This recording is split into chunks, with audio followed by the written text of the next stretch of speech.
नमस्कार दोस्तों, मैं अर्चू आपका अपने चैनल अर्चू एजुकेशन संसार में स्वागत करती हूँ। सीटेट जो बच्चे देने वाले हैं या दोबारा तैयारी कर रहे हैं, न्यू स्टूडेंट्स हैं, उनके लिए मैं ये वीडियो लेकर आई हूँ। बहुत ही डीपली समझाऊंगी सीटेट क्या है, सीटेट देना क्यों ज़रूरी है और सीटेट में जितना ज़रूरी देना है उतना ही ज़रूरी पास भी करना है। कि वैकेंसी कब आ जाए, कहाँ आ जाए, कुछ पता नहीं होता। इससे सीटेट एक बार में निकालना चाहिए। तो मैं तो यही कहूँगी कि आप लोग मेहनत कीजिए, 2-3 महीने हैं और आराम से सीटेट को पार कर सकते हैं। तो आइए शुरू करते हैं, सीटेट के बारे में डीपली जानकारी देते हैं।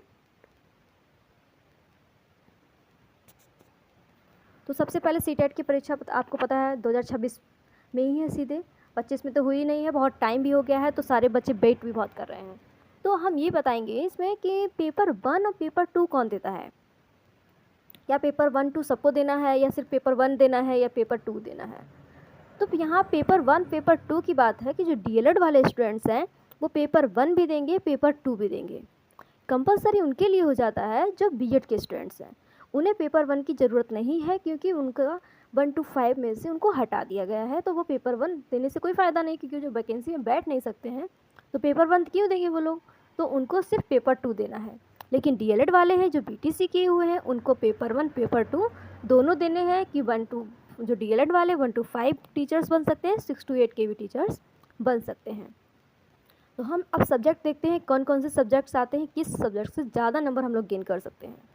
तो सब्जेक्ट सीडीपी, पर्यावरण जो ईवीएस होता है, हिंदी, इंग्लिश, संस्कृत और मैथ्स। इसमें सबसे पहले आपको सीडीपी, पर्यावरण और मैथ्स ये और हिंदी ये सबके पास होगा।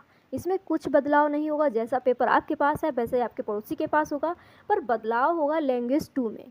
लैंग्वेज 1 हिंदी लेना कंपलसरी है, आप ले सकते हैं। जो भी यूपी के स्टूडेंट्स से मैं बताना चाहती हूँ कि लैंग्वेज 1 हिंदी ही लेना आप। और लैंग्वेज 2 में आप इंग्लिश अच्छी लगती है तो आप इंग्लिश ले लें। प्रैक्टिस सेट करेंगे उसमें आपको पता चल जाएगा कि आपके नंबर संस्कृत में ज़्यादा आ रहे हैं, हिंदी में ज़्यादा सॉरी इंग्लिश में ज़्यादा आ रहा है। और सेकेंड लैंग्वेज में तो बहुत सारी लैंग्वेज हैं, कुछ भी ले सकते हैं आप, पर ज़्यादातर बच्चे इंग्लिश या संस्कृत ले लेते हैं। जो उड़ीसा के हैं उड़िया ले लेते हैं, पंजाबी है, इस तरह बहुत सारी उसमें लैंग्वेज है। तो आपको जो लैंग्वेज अच्छी लगती है सेकंड वो आप चूज़ कीजिए। उसके बाद हम आते हैं, हर सब्जेक्ट के 30-30 क्वेश्चन होते हैं। तो सीडीपी के 30 क्वेश्चन, पर्यावरण के 30 क्वेश्चन, हिंदी के 30 क्वेश्चन और इंग्लिश और संस्कृत के भी 30 ही क्वेश्चन होते हैं, अलग अलग नहीं होते हैं। इंग्लिश के 30 या तो संस्कृत के 30, एक ही तुम्हें आप लोगों को करना है। और मैथ्स के 30 क्वेश्चन। इसमें पास होने के लिए जो ओबीसी एससी एसटी हैं सिर्फ 82 नंबर चाहिए है, ज़्यादा लाएंगे तो और खुशी की बात है। और अदर स्टेट में अगर आप अप्लाई करेंगे तो आपको 90 नंबर लाना होगा। अब पेपर 2 की बात करते हैं।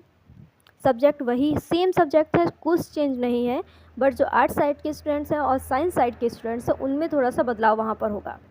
तो सब्जेक्ट में सीडीपी वही रहेगा, हिंदी वही रहेगा, संस्कृत इंग्लिश जो लेना है सेकंड लैंग्वेज में वही रहेगा।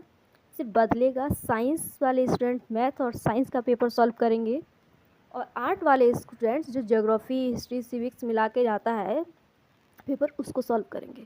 यहाँ पर इतनी मिस्टेक्स होती हैं, आप लोग कभी साइंस की जगह पे आप जल्दी में खोलते हैं तो आप कुछ और खोल देते हैं और पेपर करना शुरू करें। आप ये नहीं देखते कि साइंस का आया, मैथ्स का आया, कुछ भी कर देते हैं, तो वहाँ पर आपकी गलती हो जाएगी, आपकी कॉपी चेक नहीं होगी, आपके नंबर 0 आएंगे। क्योंकि आपने साइंस आप कुछ करना था, आपने ज्योग्राफी कर दी है तो उसमें नंबर नहीं मिलेंगे आपको।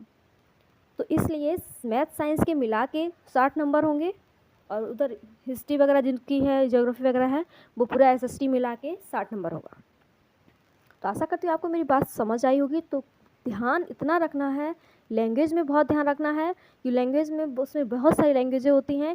हिंदी फर्स्ट भी होती, हिंदी सेकंड भी होती। आपने हिंदी फर्स्ट भरा हुआ होगा पेपर, सॉरी ऑनलाइन करते टाइम जो फॉर्म आप अप्लाई करते हैं, तो अब आप हिंदी फर्स्ट ही करना पड़ेगा। सेकंड करने से आपके मार्क्स कट जाएंगे और ये मिस्टेक्स इतनी होती है कि आपको क्या बताएं।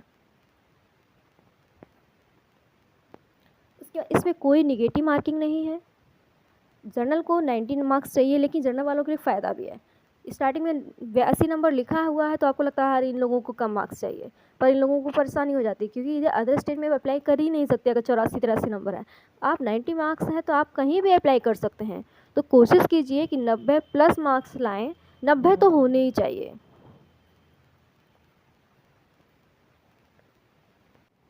आपको बस पेपर करते टाइम कुछ नहीं सोचना है, बस पेपर गलत नहीं हो जाए, कहीं क्वेश्चन किसी और का ना कर दें आप, इसका ध्यान रखिए। अब मिलते हैं हम लोग नेक्स्ट वीडियो में नए सब्जेक्ट के साथ। आपको जिस पर आपको सब्जेक्ट पर वीडियो चाहिए आप कमेंट करें। Thank you. जय हिंद।